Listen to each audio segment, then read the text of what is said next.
Assalamualaikum warahmatullahi wabarakatuh. Selamat pagi kepada Mbak Yasmin selaku Ketua Umum dari Ikatan Pelajar Muhammadiyah di Kecamatan Bantul ini. Bagaimana kabar Mbak Yasmin? Alhamdulillah baik banget. Alhamdulillah, semoga selalu dalam keadaan sehat ya. Untuk itu sebelumnya saya ucapkan terima kasih kepada Mbak Yasmin yang sudah berkenan untuk meluangkan waktunya pada wawancara pada pagi hari ini. Namun sebelumnya izinkan saya untuk memperkenalkan diri terlebih dahulu dan nanti mungkin bisa dilanjut oleh Mbak Yasmin ya. Sebelumnya, Assalamualaikum warahmatullahi wabarakatuh. Perkenalkan, nama saya Cynthia Gita Damayanti, mahasiswa Pendidikan Bahasa dan Sastra Indonesia, Fakultas Bahasa dan Seni, Universitas Negeri Yogyakarta, dengan nomor induk mahasiswa 212012410007. Nah, bisa dilanjut oleh Mbak Yasmin untuk memperkenalkan dirinya. Baik, sebelumnya perkenalkan, nama saya Yasmin Korota-Aini. Saya mahasiswi dari Universitas Muhammadiyah Yogyakarta dan saat ini saya menjabat sebagai Ketua Umum Pimpinan Cabang Ikatan Pelajar Muhammadiyah di Bantul. Terima kasih Mbak Yasmin yang sudah berkenan untuk memperkenalkan dirinya.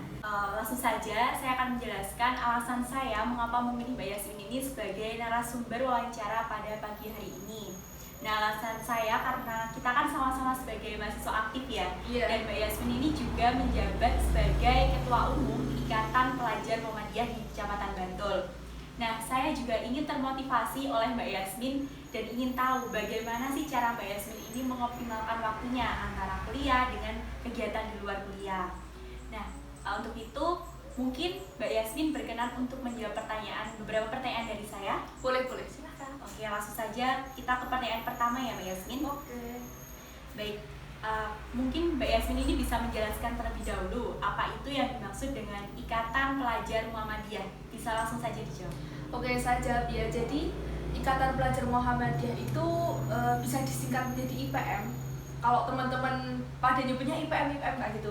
Nah, IPM itu adalah organisasi di bawah naungan Muhammadiyah yang sasarannya terfokuskan kepada para pelajar.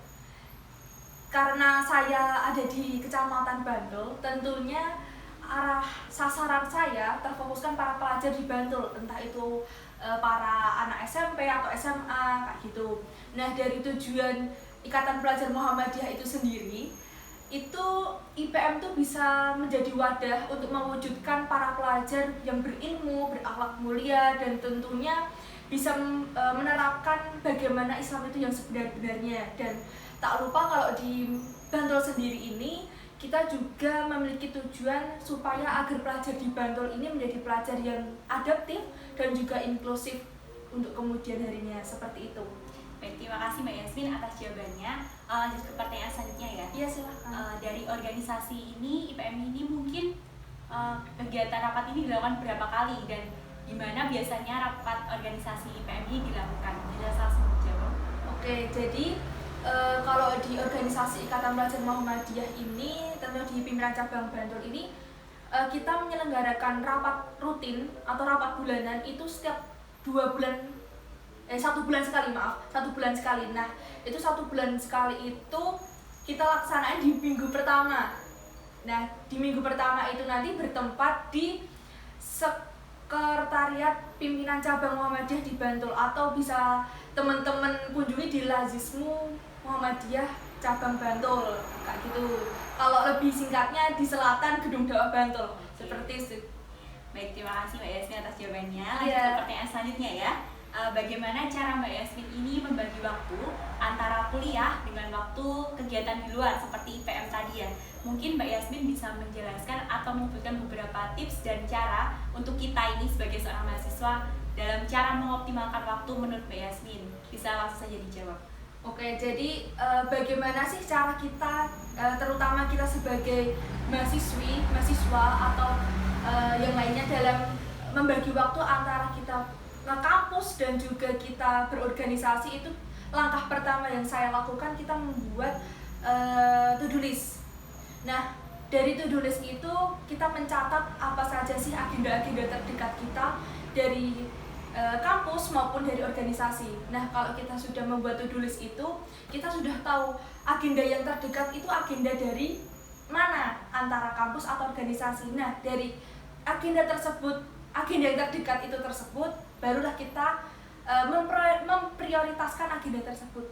Jadi kita bisa membagi waktu antara kita kuliah dan juga kita berorganisasi karena kita sudah membuat to-do list seperti itu sih. Oke, baik. Terima kasih atas jawabannya. Kita lanjut lagi ke pertanyaan selanjutnya ya. Iya. Dari organisasi yang diikuti Mbak Yasmin tadi, IPM tadi, Iya. mungkin adakah kesulitan yang ditemui Mbak Yasmin ini sebagai ketua dari Ikatan Pelajar Muhammadiyah? Bisa saja langsung dijelaskan. Oke, jadi kalau dibilang kesulitan itu tidak, bahkan menurut saya kesulitan itu adalah sebuah tantangan bagi saya. Jadi tantangan dalam saya untuk menjadi ketua di sebuah organisasi itu bagaimana saya bisa menghadapi perbedaan pendapat. Nah, dari perbedaan pendapat itu tadi, bagaimana saya bisa menengahi antara perbedaan A dan juga pendapat A dan juga pendapat B. Nah, itu kita cari titik tengahnya dan kita musyawarahkan bersama-sama dengan anggota-anggota yang lain. Kita mencari bagaimana lebih bagusnya untuk event kita atau agenda kita atau kegiatan kita untuk harinya selanjutnya untuk berjalan lebih lancar. Dan tantangan itu menurut saya ada faktor internal dan juga eksternalnya. Seperti kalau internalnya kayak tadi perbedaan pendapat seperti itu sih. Jadi bagaimana saya juga bisa bertanggung jawab untuk antara perbedaan pendapat itu tadi untuk menengahinya. Seperti itu kalau tantangannya saya jadi ketua ya Kak, gitu sih. Oke, baik. Terima kasih Mbak Yasmin atas jawabannya. Kita lanjut ke pertanyaan selanjutnya. Oke. Nah, Mbak Yasmin ini kan sebagai ketua, otomatis tanggung jawab Mbak Yasmin ini juga besar gitu ya, bisa dibilang besar. Nah, mungkin bisa disebutkan bentuk tanggung jawab yang seperti apa yang dilakukan oleh Mbak Yasmin terhadap anggotanya? Bisa dijelaskan?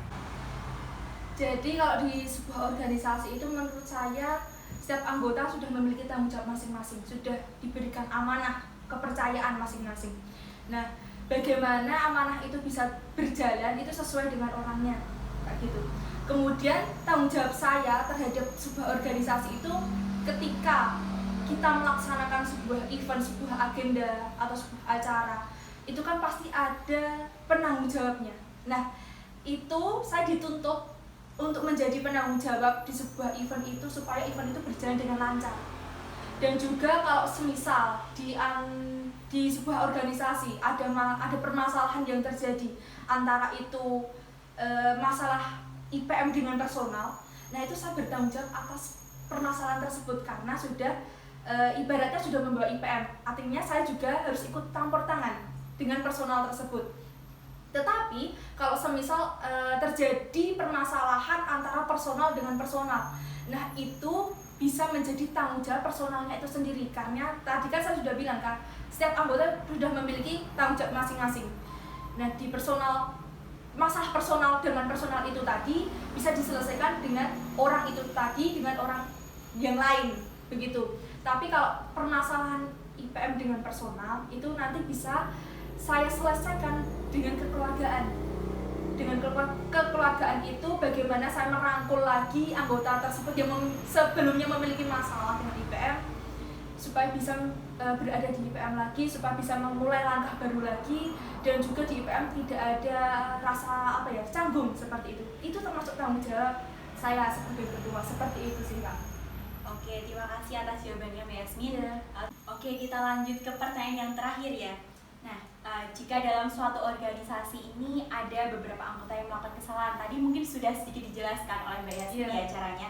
Tapi saya akan bertanya lagi ini, bagaimana sih cara Mbak Yasmin ini dalam menyikapi hal tersebut? Bisa dijelaskan saja oleh Mbak Yasmin?